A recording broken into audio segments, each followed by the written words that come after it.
எங்களையே இப்படி ஏமாத்துவாங்கன்னு நான் எதிர்பார்க்கல. வணக்கம் நண்பர்களே. நம்ம சேனலை ரெகுலராக பார்க்குறவங்களுக்கு தெரியும். நம்ம இப்போ ரீசெண்டாக அதிகமாக அட்டி விடுற இடம்னு பார்த்தீங்கன்னாக்கா நம்ம பாஷா ரெஸ்டாரண்ட். வழக்கம் போல இன்னைக்கு அங்கே தான் போனோம். ஆனால் அண்ணன் என்ன நினச்சான்னு தெரில, இன்னைக்கு கடையை கூட்டிகிட்டு போயிட்டாரு. சரி நாங்களும் பக்கத்தில் வேறு ஏதாவது கடை இருக்குதானே அப்படியே வாட்ச் ஆடுவோன்ட்டு கிளம்பிட்டோம். போகிற உள்ள பார்த்தா ஹோட்டல் சத்யா அப்படின்ற இந்த கடை மாட்டிச்சு. சரி உள்ளே போய் ஒரு டெஸ்டிங்காக போடுவோன்ட்டு நானும் உள்ளே போயிட்டோம். கரெக்டாக அப்போ தான் அங்கே உள்ள மாஸ்டர் அண்ணன் அவரோட கைவண்ணத்தில் காமிச்சிட்டு இருந்தாரு. அப்படியே சுட சுட புரோட்டாவை எங்களுக்கும் வாழை இலையில இறக்கி விட்டாங்க. சும்மா சொல்லக்கூடாது, புரோட்டா உண்மையிலே ரொம்ப சாஃப்டாக இருந்துச்சு. அதுலேயும் நம்ம மாப்பிள்ள புரோட்டாவை பிடிக்கிற ஸ்டைலே தனி தான். அதுக்கப்புறம் தான் எங்களுக்கு ஷாக்கான ஒரு விஷயத்த சொல்கிறாங்க, அது வெஜ் ஹோட்டலாம். அட என்னடா இவ்வளோ கஷ்டப்பட்டு கடைசியில் வெஜ் தின்ற நிலைமைக்கு தள்ளப்பட்டோம்ட்டு ரொம்ப வேதனையாக தான் இருந்துச்சு.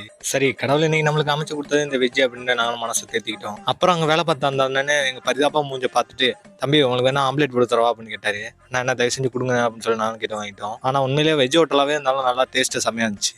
நாங்களும் அப்புறம் சாப்பிட்டு முடிச்சுட்டு வழக்கம் போல வாழை இலையை வாஷ் அவுட் பண்ணிட்டு கிளம்பிட்டோம். அப்புறம் பில்லை வாங்கி பார்த்து நாங்களே ஒரு நிமிஷம் ஷாக் ஆகிட்டோம். என்னென்ன இது அப்படின்னு கேட்டாங்க. தம்பி புரோட்டா ஒன்று 20 ரூபா அப்படின்னாரு. எங்களை பொறுத்த வரைக்கும் டேஸ்ட் வைஸ் ஓகே, பட்ஜெட் கொஞ்சம் ஹையாக தான் இருந்துச்சு. அப்புறம் பார்த்தா நம்ம நண்பன் கபிலனோட வண்டி வேறு ஸ்டார்ட் ஆகலை. ஃபர்ஸ்ட் நம்ம தினேஷ் தான் தள்ளி விட்டான், ஆனால் வண்டி ஒருங்க ஸ்டார்ட் ஆகலை. ரெண்டாவது தான் நான் இறங்கி தள்ளி விட்டேன், வண்டி பக்காவாக ஸ்டார்ட் ஆயிடுச்சு. இதில் வெற்றி பெற்றதும் நான் தான். இந்த பஞ்சாயத்துலாம் முடிச்சுட்டு நாங்கள் வீட்டுக்கு கிளம்பிட்டோம். போற வழில பார்த்தா மாஸ் மொபைல் ஷோரூம் வாசல்ல நம்ம பங்காளிங்க 2 பேரும் மாசா இருந்தானுங்க. சரி அவனுங்களும் பார்த்துட்டு கொஞ்ச நேரம் அப்படியே கடலையை போட்டு ரொம்ப நாளைக்கு அப்புறம் ஜாலியா பேசின ஒரு சந்தோஷத்தோட நாங்களும் அங்க இருந்து வீட்டுக்கு கிளம்பிட்டோம். பை தி வே இந்த வீடியோ பாக்குற நீங்க கரைக்கால்ல இருந்தா மறக்காம ஒரு கமெண்ட்டை போட்டுருங்க.